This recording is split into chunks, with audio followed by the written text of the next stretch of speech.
नमस्ते। तो आज जो शब्द हम बोलना सीख रहे हैं वह है recession.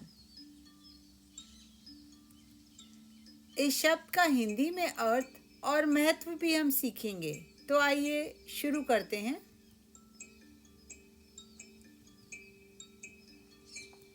Recession,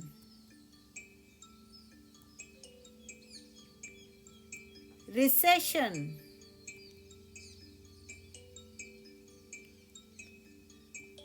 recession meaning economic downturn, economic slowdown, decline, slump। Hindi में अर्थ मंदी, आर्थिक संकट, आर्थिक गिरावट, धंधा मंदा होना। Meaning, a recession is a period of decline in economic activity when businesses earn less, people lose jobs, and spending in the economy slows down. Definition: a recession is a temporary period of economic decline during which trade, industrial activity, and employment decreases, generally identified by a fall in the country's GDP for 2 consecutive quarters. Hindi में अर्थ जब किसी देश की आर्थिक वृद्धि रुक जाती है या घटने लगती है, यानी उत्पादन, व्यापार और रोजगार में गिरावट आती है, तो उसे मंदी या रिसेशन भी कहा जाता है। परिभाषा: जब किसी देश की आर्थिक गतिविधियां घटने लगती हैं, जैसे उत्पादन, व्यापार और रोजगार में कमी आ जाती है तथा लगातार 2 तिमाहियों तक सकल घरेलू उत्पाद यानी जीडीपी गिरती है, तो उस स्थिति को मंदी या रिसेशन कहा जाता है। Why should we know about this? Knowing about recession helps us prepare, save,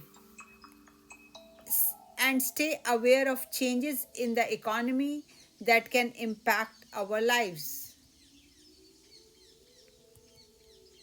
हमें मंदी या रिसेशन के बारे में क्यों जानना चाहिए? अगर हम मंदी को समझते हैं तो हम पैसे का सही प्रबंधन, भविष्य की योजना और समझदारी से आर्थिक फैसले ले सकते हैं।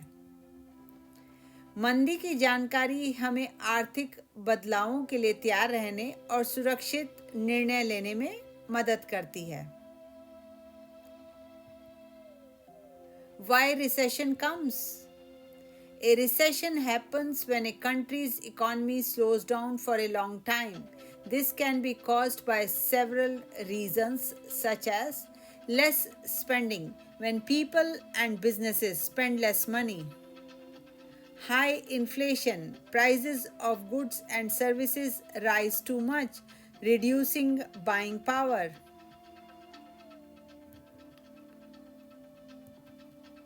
High interest rates, borrowing becomes expensive, so people take fewer loans.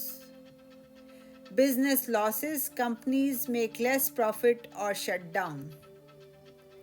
Global factors, events like wars, pandemics, or oil price shocks affect the economy. मंदी क्यों आती है? मंदी तब आती है जब किसी देश की अर्थव्यवस्था की गति धीमी पड़ जाती है और विकास भी रुक जाता है। यह तब होता है जब लोग और कंपनियां खर्च कम कर देती हैं, महंगाई बढ़ जाती है या ब्याज दरें ज़्यादा हो जाती हैं। इसके अलावा व्यापार में नुकसान, युद्ध या महामारी जैसे वैश्विक कारण भी मंदी लाते हैं। जब यह सब कारण मिलकर उत्पादन और रोजगार को प्रभावित करते हैं, तो देश में मंदी आ जाती है। Effects: job losses and less income, reduced business profits, fall in stock market, slower economic growth। मंदी के प्रभाव: बेरोजगारी बढ़ना, मंदी के समय कंपनियां खर्च कम करने के लिए कर्मचारियों को निकाल देती हैं। आय में कमी, लोगों की आमदनी घट जाती है जिससे खर्च करने की क्षमता भी कम हो जाती है। व्यापार पर असर, कंपनियों का मुनाफा घटता है और कई व्यवसाय तो बंद भी हो जाते हैं।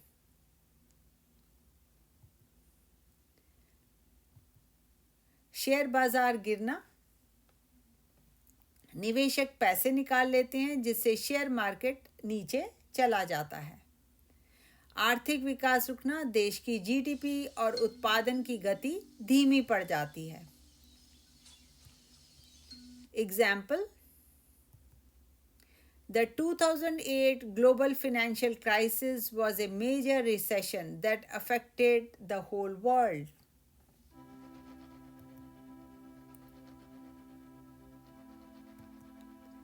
उदाहरण: साल 2008 की वैश्विक वित्तीय संकट एक बड़ी मंदी थी जिसने पूरी दुनिया को प्रभावित किया। प्रिवेंशन और solution: Government can lower interest rates, increase public spending and create jobs, support small businesses and startups। मंदी से बचाव या समाधान: ब्याज दरें घटाना, जब ब्याज दरें कम होती हैं तो लोग और कंपनियां ज़्यादा लोन लेकर खर्च और निवेश बढ़ाते हैं। छोटे व्यवसायों को सहायता: सरकार सब्सिडी या टैक्स में राहत देकर छोटे व्यापारों को संभाल सकती है। निर्यात को बढ़ावा देना: विदेशों में वस्तुएं बेचने से देश में उत्पादन और रोजगार बढ़ता है।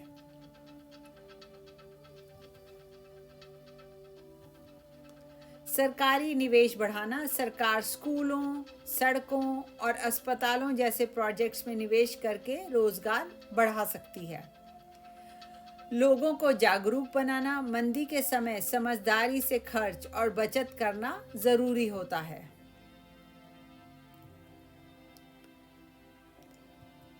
Recession: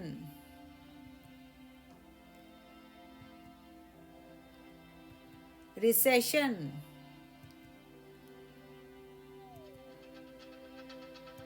recession. धन्यवाद।